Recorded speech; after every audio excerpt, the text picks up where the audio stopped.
Hello अस्सलाम वालेकुम। आज हम डिस्कस करेंगे सब class 600 visitor visa sponsored family stream.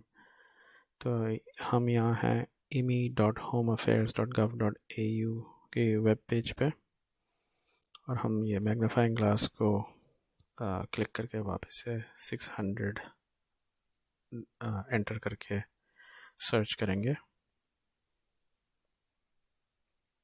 जब ये पेज लोड होगा हमें क्लिक करना है यहाँ पे स्पॉन्सर्ड फैमिली स्ट्रीम। इसका थोड़ा सा प्रीव्यू यह है कि this visa stream lets people who are sponsored usually by a family member come to Australia to visit their family members. तो चलो देखते हैं और क्या इसकी इंफॉर्मेशन है।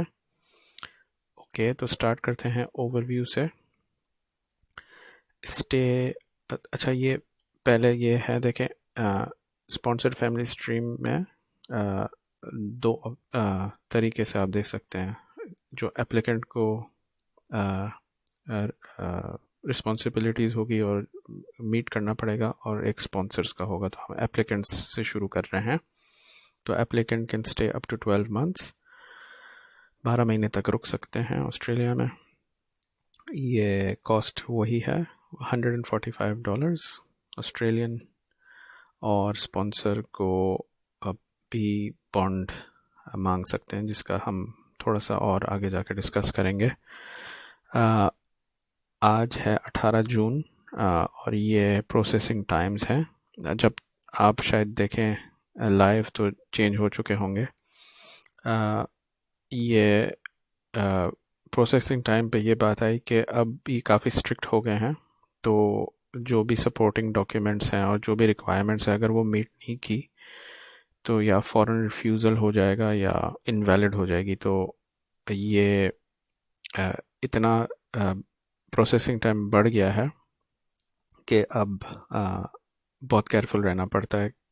Supporting documents, decision ready application रखनी पड़ती है बेसिकली, कि वो लोग इतने बिजी हैं कि उनके पास टाइम नहीं है कि आप ये जमा कर दें वो जमा कर दें। अगर आपने एप्लीकेशन लॉन्च की है तो हर चीज़ रेडी होनी चाहिए, वरना रिफ्यूज़ल हो सकता है या इनवैलिड हो सकता है अगर कोई फॉर्म मिसिंग है, लाइक स्पॉन्सरशिप फॉर्म। ठीक है, जो हम आगे जाके डिस्कस करेंगे। ये वीज़ा के साथ आप फैमिली और फ्रेंड्स को विज़िट कर सकते हैं, हॉलिडे के लिए आ सकते हैं, या स्टडी और ट्रेनिंग ले सकते हैं 3 महीने तक। ये एप्लीकेंट को स्पॉन्सर होना लाजमी है, और यहाँ पे ऑस्ट्रेलिया में सिर्फ विज़िटर के लिए आ सकते हैं। ठीक है, ये है ओवरव्यू। अब नेक्स्ट टैब है अबाउट दिस वीज़ा। ये वीज़ा के साथ आप फैमिली और फ्रेंड्स को मिल सकते हैं, ऑस्ट्रेलिया में आ सकते हैं टूरिज़म के लिए, क्रूज़ के लिए, मगर बिज़नेस या मेडिकल ट्रीटमेंट के लिए नहीं आ सकते। स्टडी और ट्रेनिंग जैसे पहले बोला था 3 महीने तक कर सकते हैं, वर्क इज़ नॉट अलाउड। ठीक है, और ये है क्रूज़ के बारे में। अगर राउंड ट्रिप क्रूज़ होगा तो आपको, ये ज़्यादातर सिंगल एंट्री वीज़ा होती है, तो आपका ये लिखा है कि we do not consider you to have left Australia. मतलब आपका वो एग्ज़िट नहीं काउंट होगा। आप ऐसा ही होगा कि आप ऑस्ट्रेलिया में ही हैं, आपने लीव नहीं किया है। ठीक है, मगर आपकी ज़िम्मेदारी है कि आप क्रूज़ और ट्रैवल एजेंट से बुक करें कि पूछ लें कि ये बुकिंग राउंड ट्रिप क्रूज़ है या नहीं। ये वीज़ा 12 महीने तक भी ग्रांट हो सकती है, मगर ज़्यादातर ये 3 महीने तक के लिए होती है सिंगल एंट्री। अगर कोई ज़रूरत है जिसमें आप डेमोन्स्ट्रेट कर सकते हैं केस ऑफिसर को कि मुझे 12 महीने के लिए इसलिए चाहिए, तो आप अपना केस फॉरवर्ड कर सकते हैं। आप अपने कवरिंग लेटर में लिख सकते हैं, और फिर जैसे लिखा है केस बाय केस बेसिस आपको 12 महीने तक भी मिल सकती है, 3 महीने 6 महीने तक भी मिल सकती है। तो अगर आपको 3 महीने से ज़्यादा चाहिए तो आपको पूछना पड़ेगा कि मुझे 6 महीने के लिए चाहिए, 12 महीने के लिए चाहिए, और क्यों चाहिए। ठीक है, और अगर आपने मांग भी लिया 12 महीने, तो ये लिखा है कि you might not be you enter the length that you want. मतलब आपने 12 महीने मांगे तो भी आपको 3 महीने मिल सकती है, ज़्यादा से ज़्यादा 6 महीने मिल सकती है। तो जैसे ये मैंने बोला था, जनरली ये वीज़ा सिंगल एंट्री होती है कि अगर आपने लीव किया तो आपकी वीज़ा सीज हो जाएगी और नेक्स्ट टाइम आपको आना है तो आपको एक और वीज़ा के लिए अप्लाई करना पड़ेगा।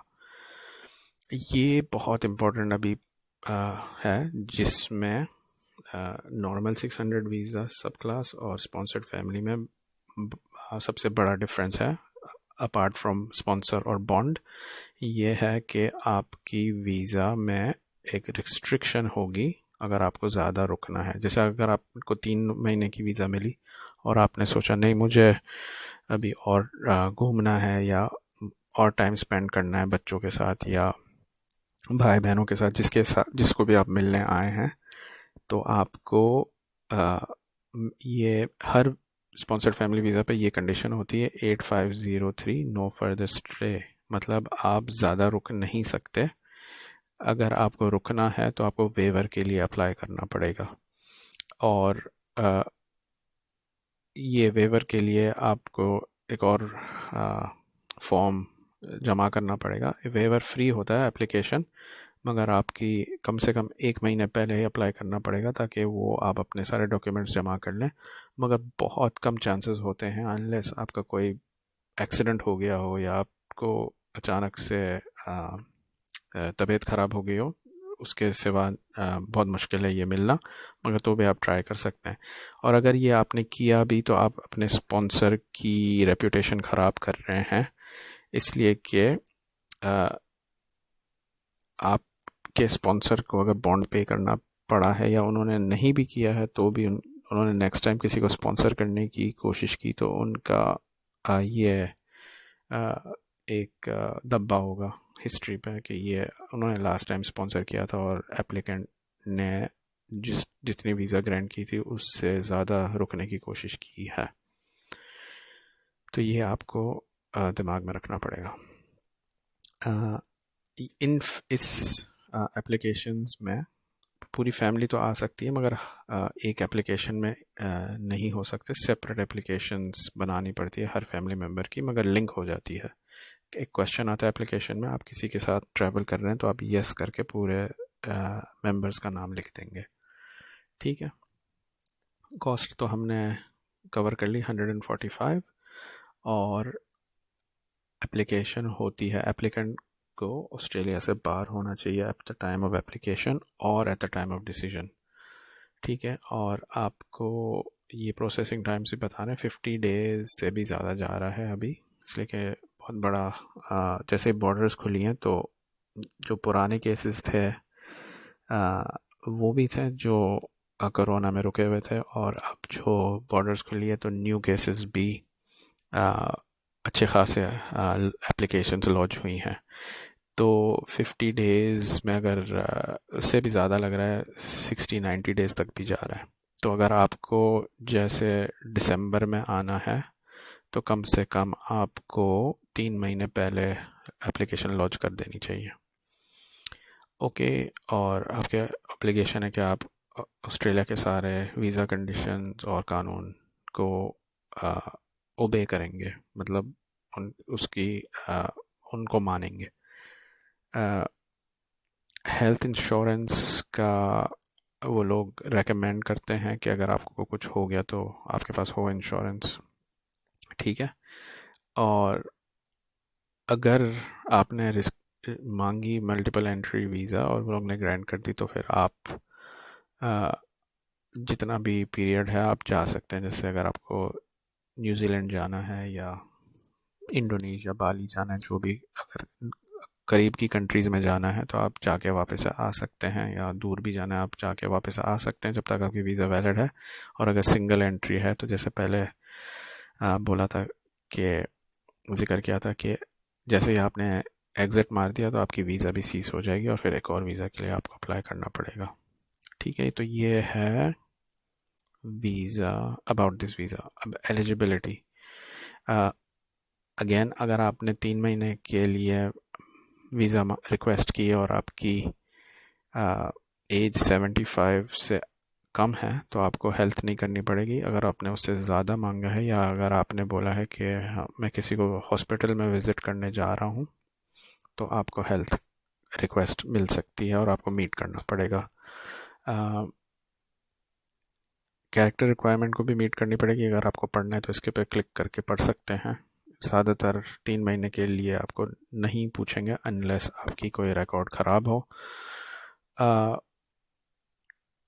अगर आप पहले आके जा चुके हैं और आप कोई पैसे ओ करते हैं गवर्नमेंट को, तो वो पहले कर्जा चुका के फिर ही आपको वीज़ा मिलेगी।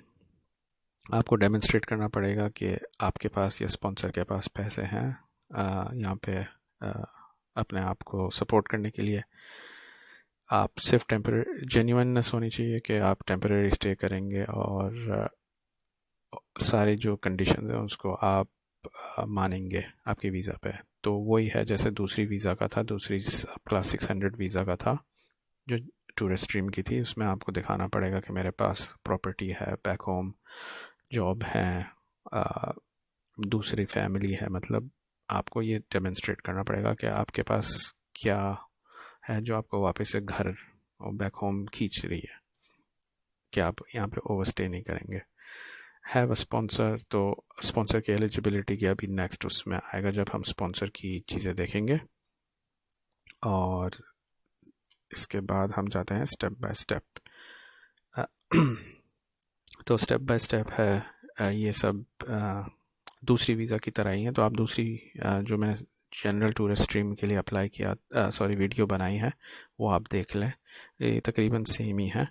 तो आपने वही बिफ़ोर यू अप्लाई आपको सब चीज़ें चेक करनी पड़ेगी। आपके पास वैलिड पासपोर्ट है, सारे डॉक्यूमेंट्स गैदर करने पड़ेंगे, फिर अप्लाई करना पड़ेगा और फिर आपके पास डिसीजन आएगा। ठीक है, अब चलते हैं स्पॉन्सर्स के इंफॉर्मेशन पे। ठीक है, तो स्पॉन्सर के लिए ओवरव्यू तकरीबन यही है कि एप्लीकेंट क्या कर सकता है। कॉस्ट में ये है कि स्पॉन्सर को बॉन्ड शायद पे करना पड़े। ये प्रोसेसिंग टाइम है 45 डेज़ से 50 डेज़, 75 to 90% एप्लीकेशन। ये भी तकरीबन सेम है। ये यहाँ ज़्यादा भी गौर करना पड़ेगा कि स्पॉन्सर को इन चीज़ों की रिस्पॉन्सिबिलिटी है कि आपका जिसको आपने स्पॉन्सर किया है वो लोग अपनी वीज़ा कंडीशन से कंप्लाई करेंगे, ऑस्ट्रेलिया के कानून से कंप्लाई करेंगे। और अगर कोई कर्ज़ा यहाँ पे हो जाता है, खुदा ना खास्ता अगर आपकी तबीयत ख़राब हो जाती है, तो आप जो भी पैसे उस इलाज के लिए किसी भी चीज़ के आप ओ करते हैं ऑस्ट्रेलियन गवर्नमेंट को, तो आप वो रीपे कर दें वापस। तो ये एप्लीकेंट के लिए रिस्पॉन्सिबल है स्पॉन्सर। ठीक है, तो ये बहुत इम्पोर्टेंट है। ठीक है, स्कोप है कि स्पॉन्सरशिप कवर करती है एप्लीकेंट को जो सब क्लास 600 पे आ रहा है। स्पॉन्सर को कोई फ़ी पे नहीं करनी है, मगर सिर्फ लिखा है कि शायद बॉन्ड की ज़रूरत होगी। स्पॉन्सरशिप जब तक लास्ट करती है जब तक विज़िटर ऑस्ट्रेलिया में है। ठीक है, और स्पॉन्सरशिप डॉक्यूमेंट्स लॉन्च करना है, मगर स्पॉन्सर ऑस्ट्रेलिया में भी हो सकता है, ऑस्ट्रेलिया के बाहर हो सकता है। ज़रूरी नहीं है कि स्पॉन्सर की लोकेशन ऑस्ट्रेलिया में हो जब उन किसी को स्पॉन्सर कर रहा है वीज़ा के लिए। स्पॉन्सर के अगेन ऑब्लिगेशन ये है कि जैसे ऊपर पढ़ा था कि वीज़ा कंडीशन और कानून को फॉलो करेगा एप्लीकेंट। ठीक है, अब ये है इम्पोर्टेंट इंफॉर्मेशन कि कौन बन सकता है स्पॉन्सर। ठीक है, तो ये है बेसिकली यहाँ पे ये लिखा है कि आप उनके साथ रिश्तेदारी किसी भी किस्म की हो या एक सर्टेन किस्म की रिश्तेदारी हो। ठीक है, तो ये रिश्तेदारी ये हो सकती है कि आप अपने पार्टनर को स्पॉन्सर कर सकते हैं, आप अपने पेरेंट को स्पॉन्सर कर सकते हैं, या आप अपने चाइल्ड को स्पॉन्सर कर सकते हैं, भाई या बहन को स्पॉन्सर कर सकते हैं, ग्रैंड पेरेंट को दादा दादी नाना नानी, या अगर आप ग्रैंड पेरेंट हैं तो आप अपने ग्रैंड चिल्ड्रन को पोता पोती, ठीक है।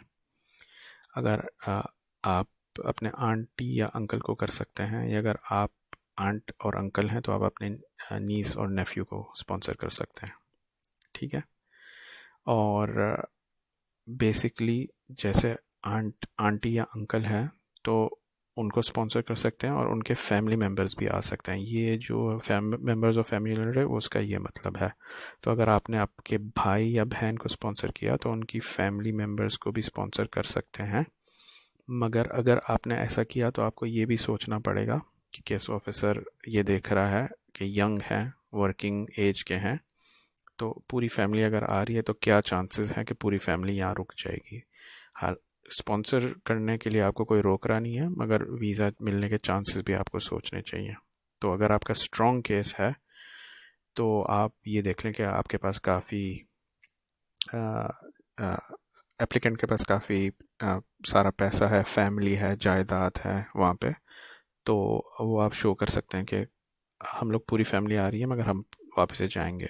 अगर ये नहीं है तो फिर आप खुद सोच सकते हैं कि दूसरा अल्टरनेटिव क्या है, कि आधी फैमिली आए, ताकि केस ऑफिसर को पता है कि आधी फैमिली यहाँ पे छोड़ नहीं जाएंगे तो उनको वापस से ही जाना पड़ेगा।